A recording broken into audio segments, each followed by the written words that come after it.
Charles grinned as he pulled a pint and sampled a supercharged spirit on a visit to the brewing capital of Britain. The monarch poured a minimal head on the beer as he got behind the bar on a visit to family-run Tower Brewery in Burton-upon-Trent. The king cracked a joke before sampling the pint of Gone for a Burton, a traditional mid-strength beer which is one of the brewery's popular special brands.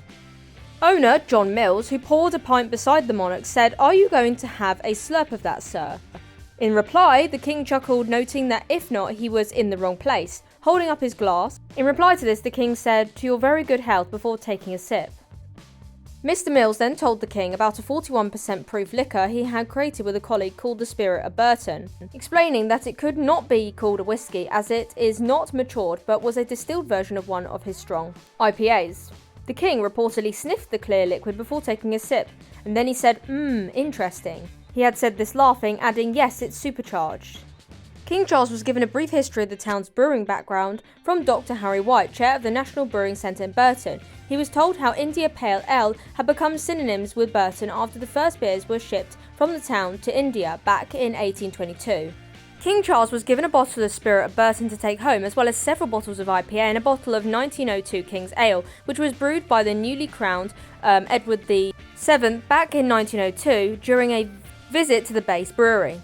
For centuries, Burton-upon-Trent was the unofficial headquarters of British brewing, producing as much as a quarter of the country's beer. It comes after the king this morning walked through an impressive mechanical guard of honour as he arrived at JCB World Headquarters in Rochester. Before this previous engagement, the king actually met long-serving and retired employees and a former JCB Academy students, including Rhys Bradbury, 29, from Derby, who reported on the then Prince of Wales and Duchess of Cornwall's visit to the centre back in 2011. For the school's newspaper, and is now part of the regional sales, according to reports. King Charles unveiled a plaque to mark his visit before heading outside to greet waiting crowds who cheered and waved flags. It was after this that the king obviously then headed to the brewery in Burton-upon-Trent.